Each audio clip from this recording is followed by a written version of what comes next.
হয়, মুখ্যমন্ত্ৰী তদাৰকী কোষে শিৱসাগৰ জিলা পৰিষদৰ প্ৰাক্তন মুখ্য কাৰ্যবাহী বিষয়া অশ্বিনী কুমাৰ দলেৰ বিৰুদ্ধে অভিযান অব্যাহত ৰাখিছে।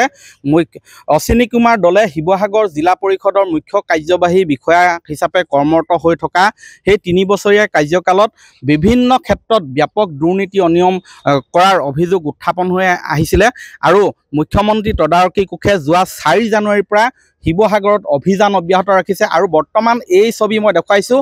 বৰ্তমান শিৱসাগৰ অসামৰিক চিকিৎসালয়ৰ চৌহদত একাংশ দোকান তথা ব্যৱসায়িক প্ৰতিষ্ঠানৰ গৃহ DRDA অধীনত আচলতে নিৰ্মাণ কৰা হৈছিলে। তাতো অনিয়ম আছে নেকি, তাতো দুৰ্নীতি হৈছিলে নেকি, সেই সন্দৰ্ভত আচলতে মুখ্যমন্ত্ৰী তদাৰকী কোষে মই অভিযান ইয়াত চলাইছে। তেওঁলোকে তন্নকৈ পৰীক্ষা কৰিছে। মই বৰ্তমান এই দৃশ্য দেখুৱাইছোঁ শিৱসাগৰ অসামৰিক চিকিৎসালয়ৰ চৌহদত। অসামৰিক চিকিৎসালয়ৰ সন্মুখৰ এই চৌহদত আচলতে DRDA অধীনত ইয়াত কেতবোৰ দোকান ইয়াত গৃহ নিৰ্মাণ কৰা হৈছিলে আৰু সেই গৃহ নিৰ্মাণত কেনেধৰণে কৰা হৈছিলে, অনিয়ম হৈছিলে নেকি, সেই সন্দৰ্ভত ইয়াত মুখ্যমন্ত্ৰী তদাৰকী কোষে ইয়াত বৰ্তমান তন্নকৈ পৰীক্ষা কৰিছে, অভিযান চলাইছে। ইয়াত লোক নিৰ্মাণ বিভাগৰ বিষয়ববীয়াও আছে। মই দেখুৱাইছোঁ মুখ্যমন্ত্ৰী তদাৰকী কোষে আজিৰ দিনটোত প্ৰথমে শিৱসাগৰ জিলাৰ আমগুৰিৰ হালুৱাটিঙত কেইবাটাও স্থানত অভিযান চলাইছিলে। তাত পৰীক্ষা কৰিছিলে কেতবোৰ পথ, ৰাজহুৱা প্ৰেক্ষাগৃহ নিৰ্মাণ, মঞ্চ, শ্মশান নিৰ্মাণ, এনেধৰণৰ যিবিলাক য'ত আচলতে জিলা পৰিষদৰ অধীনত ধন তাত খটুৱাইছিলে, সেই ধনৰ ব্যাপক হৰণ ভোগন হোৱাৰ অভিযোগ আছিলে আৰু এইবিলাক যিবিলাক তেওঁ কাৰ্যকালত য'ত নিৰ্মাণ কৰিছিলে বা ধন ব্যয় কৰিছিলে, সেই সমূহ প্ৰতিষ্ঠান হওক বা ৰাজহুৱা মঞ্চ হওক, সেইবিলাকত বৰ্তমান তদন্ত অব্যাহত ৰাখিছে। মই ইয়াত দেখুৱাইছোঁ শিৱসাগৰৰ বৰ্তমান পৰিৱেশ। শিৱসাগৰৰ অসামৰিক চিকিৎসালয়ত এই ধৰণেই মুখ্যমন্ত্ৰী তদাৰকী কোষৰ এটা দলে আজি অভিযান চলাইছে। ইয়াত আচলতে কিমান ধন ব্যয় কৰা হৈছিলে, সঠিকভাৱে ব্যয় কৰা হৈছিলে নে নাই, সেই সন্দৰ্ভত চলাই আছে।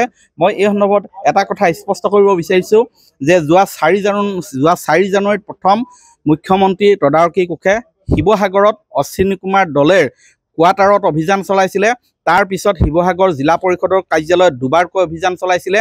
তাৰ পিছত শিৱসাগৰ জিলাৰ ডিমৌ সমষ্টিত চলাইছিলে অভিযান। জিলা পৰিষদৰ বিভিন্ন আঁচনি তথা পঞ্চায়তৰ আঁচনি ৰূপায়ণ সন্দৰ্ভত বিভিন্ন সময়ত দুৰ্নীতি অনিয়ম হোৱাৰ অভিযোগ উঠিছিলে আৰু সেই সন্দৰ্ভত বিভিন্ন স্থানত অভিযান অব্যাহত ৰাখিছে। আৰু বৰ্তমান এই দৃশ্য হৈছে শিৱসাগৰ অসামৰিক চিকিৎসালয়ৰ দৃশ্য। শিৱসাগৰ অসামৰিক চিকিৎসালয়ৰ চৌহদত ইয়াত অভিযান অব্যাহত ৰাখিছে। মই ইয়াত জানিব বিচাৰিম দাদা, কিবা বিশেষ আজি ক'ত বিশেষ মানে এতিয়া যিখিনি কাম কৰি আছিলে PWD মানুহ আহিছে, তেখেতলোকে চোৱা চিতা কৰিছে, প্ৰকৃততে কিমান খৰচ কৰিছে, কিমান কি হৈছে, এইবিলাকেই আজি ক'ত অভিযান? আজি হালুৱাটিং আৰু ইয়াত কৰা হৈছে আৰু গৰিয়াগৰ মাৰ্কেট। এইটো গৰিয়াগৰ যিটো উইকলি মাৰ্কেট হয়, তাত হালুৱাটিঙৰো এখন মানে মাৰ্কেট বনাই আছে। তাতো গ্ৰেপ্তাৰ হোৱাৰ সম্ভাৱনা আছে নেকি? এইটো তদন্ত চলি আছে, এতিয়া ক'ব পৰা নাই। কিবা জব্দ কৰিছে নেকি আপোনালোকে? নাই, একো কৰা নাই, এতিয়ালৈকে কৰা নাই। কৰা নাই।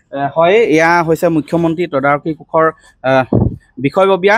তেওঁলোকে আজি শিৱসাগৰ জিলাৰ 3টা স্থানত অভিযান চলায়, হালুৱাটিং, গৌৰীসাগৰ আৰু বৰ্তমান শিৱসাগৰ অসামৰিক চিকিৎসালয়ৰ চৌহদত। এতিয়ালৈকে আজিৰ দিনটোত একো জব্দ কৰা নাই।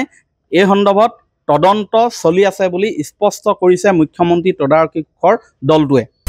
আপুনি বিচৰা বাতৰি পাব কেৱল নিউজ 18 এপত। নিউজ 18 এপ ডাউনলোড কৰিবলৈ স্কেন কৰক এই QR কোড।